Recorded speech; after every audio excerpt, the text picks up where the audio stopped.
You're listening to Rise, a Christian birth podcast for encouragement, education, and biblical truths for birth without fear. I'm your host, Manna, childbirth educator, doula, and mom of three, here to help you rise above fear and prepare for a faith-filled birth.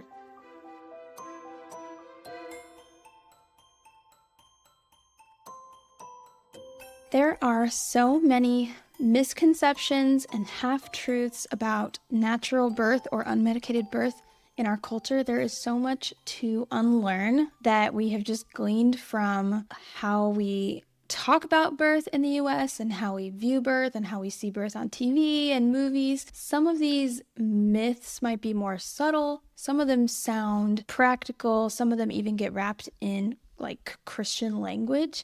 But then when we look closely, historically, physiologically, biblically, many of these ideas just don't hold up. So we're going to tackle them today. We're going to walk through some of the top myths about natural birth and gently replace them with what is the truth. Not to pressure you, not to shame anybody, definitely not to create any sort of like hierarchy of better or worse births, but to help you make informed decisions from a place of wisdom, understanding, and peace. Myth number 1. Some women can handle natural birth and some just can't. This is probably the most common one. I don't think everyone always says it in such explicit words, but it's kind of this underlying assumption that a lot of us have. Like, there's just some people who can handle it and some who just can't. This is how I thought about birth before I had my first. I had like this kind of vague idea that I might want to try to avoid getting pain meds. And I remember saying like, oh, I just want to see if I can, as if it's just like a coin toss, like maybe I can, maybe I can't. And I just wanted to see, am I one of those women who can give birth without pain meds? Or you'll hear things like, I just know myself and I know I couldn't handle it. Or some women are built for that, but not me. That idea, honestly, is very new in the context of like the totality of human history. Women did not grow up with the belief that they might be fundamentally incapable of giving birth without pain medication until we had modern pain medication. It doesn't mean that there wasn't some level of fear involved or that birth was always just easy or that there wasn't sometimes suffering involved.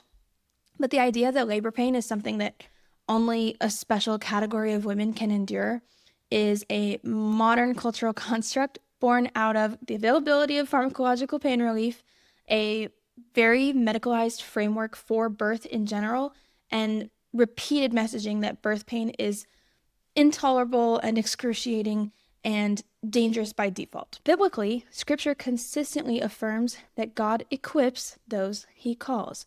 God called Moses and then he equipped him. He called Esther and he strengthened her. He called Mary, a young, ordinary woman, to bring Christ into the world.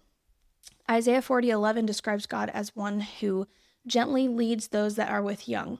Verse 11 says, he will tend his flock like a shepherd. He will gather the lambs in his arms. He will carry them in his bosom and gently lead those that are young. Psalm 139 reminds us that our bodies are intentionally formed, not randomly assembled. For you have formed my inward parts. You knitted me together in my mother's womb. I praise you, for I am fearfully and wonderfully made.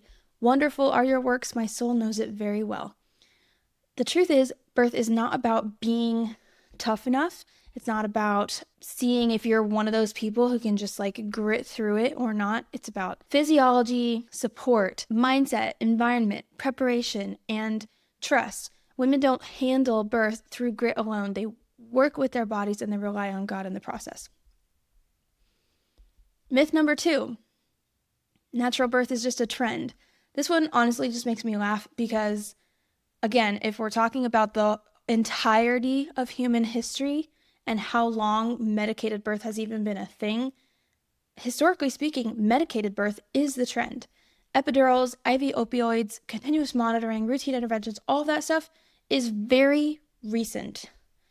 Natural birth is not a movement. It's not a fad or a return to something super exotic. It is literally the default way that humans gave birth for thousands of years. And I should say clearly, medical advancements have saved lives. There are situations where interventions are necessary and life-giving, but culturally we have flipped the script, and what was once the norm is now treated as like a trendy, radical movement. and what is brand new is treated as the normal default standard way of doing things. Wanting a natural birth is not about being trendy.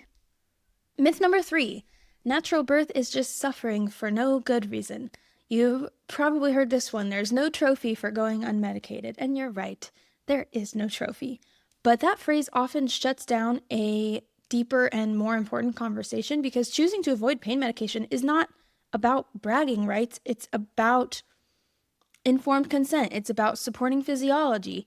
There are real evidence-based benefits to avoiding pharmacological pain relief when possible. And there are real risks to mother and baby with medications like IV opioids and epidurals. That doesn't mean those options are bad all the time, but they are choices, not neutral defaults. Scripture repeatedly emphasizes wisdom and understanding. Proverbs 18:13 warns against answering before listening. Proverbs 18:15, same chapter. An intelligent heart requires knowledge, and the ear of the wise seeks knowledge. Proverbs 4 calls us to get wisdom at all costs. Seeking a natural birth is not choosing pain for pain's sake. It's choosing to understand the full picture, benefits, risks, and alternatives, and making that decision one way or the other from knowledge and not fear. Myth number 4, natural birth is always better. This is an important one, I think, especially in faith-based birth spaces. Sometimes the conversation swings so far in the opposite direction that it kind of quietly suggests that a better birth is always unmedicated, that maybe needing intervention is like a failure of some sort, or that trusting God means avoiding medical help at all costs. But I personally don't see where Scripture supports that. Ecclesiastes 3 tells us there is a time for every purpose under heaven. Proverbs, again, repeatedly reminds us that wisdom involves discernment. So knowing what applies when, and throughout Scripture, God works through ordinary means just as often as he works through miraculous ones. Medicine itself is not unbiblical. Intervention is not a lack of faith. There are legitimate, loving, wise reasons to choose pain medication, induction, surgery. Some women have histories of trauma that might make certain sensations particularly overwhelming. Some women are facing medical complications where intervention truly is going to be life-saving.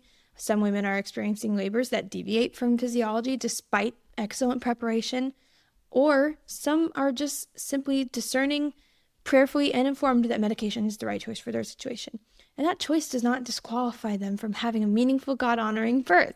What we do need to be careful about is confusing default intervention with necessary intervention. Choosing medication or surgery when indicated or prayerfully discerned is very different from feeling pushed into it by fear, lack of support, or misinformation. The goal is not to avoid intervention at all costs. The goal is to understand the risks and benefits, recognize when physiology needs support, and make decisions from a place of peace, not pressure. Micah 6:8 reminds us of the posture that God desires us to have, which is to do justice, to love mercy, and to walk humbly with your God. And I feel like humility can really be applied here, meaning acknowledging that bodies are different, births are unpredictable, we do live in a broken world, we have sickness, we have disease, we have things not working the way that they were originally designed, and faith doesn't guarantee any specific outcome. Natural birth is not always better, even though it is often misunderstood, and informed choice rooted in wisdom and trust is always going to be better than fear-driven default. Myth number 5, no pain medication equals no pain relief. This is one of the biggest misunderstandings. We have been taught to equate pain relief with pharmaceuticals only, but women have been coping with labor pain effectively for centuries, or really millennium, using movement, positioning, breath work, counterpressure, rhythm, vocalization, emotional safety and support, optimizing their hormones. These methods don't eliminate sensation, but they work with the body, not against it. God designed the laboring body with powerful pain-modulating hormones like oxytocin, endorphins, adrenaline at the right time. Psalm 46:1 tells us God is our refuge and strength, a very present help in times of trouble. That help doesn't always show up as rescue from the pain, but sometimes it shows up as strength through it. And God designed our bodies to have a physiological response to the acts of prayer and worship and hearing somebody pray over us. And all of those things, believe it or not, are actually a method of physiological pain relief in labor. So natural birth includes real effective pain relief, even if there's not pharmaceutical pain relief involved. And finally, myth number 6, if God designed birth, I can just trust him and I don't need to prepare. This one often sounds very spiritual and positive, but I think it misunderstands how faith and preparation should be working together. Yes, God designed birth. He designed the amazing interplay between all the different hormones that work together in labor. He designed your ligaments to loosen so your pelvic joints can accommodate your baby. He designed your baby's skull to have plates that can shift and mold to help them fit through the birth canal. He designed your perineum to stretch and heal. He designed your nipples to secrete a scent that matches your amniotic fluid to help your baby identify you and learn how to eat. I mean, the design is so good. Yes, God is sovereign. Yes, we trust him fully. And also, we live in a culture that has deeply shaped how we view birth. We give birth in hospitals with policies, routines, and time pressures. We are influenced daily by fear-based stories.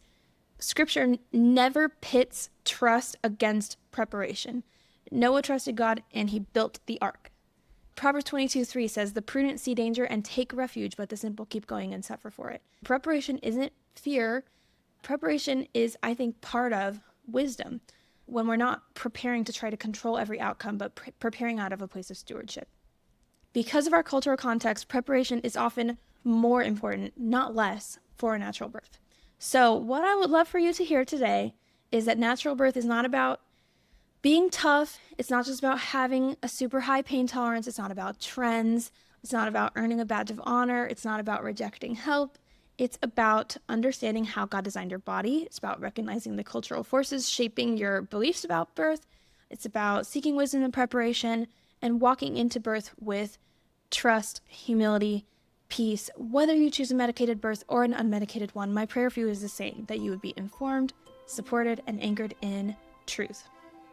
James 1:5 reminds us, if any of you lacks wisdom, let him ask God and it will be given. So you are not weak, you're not foolish for asking questions, you're not alone in this.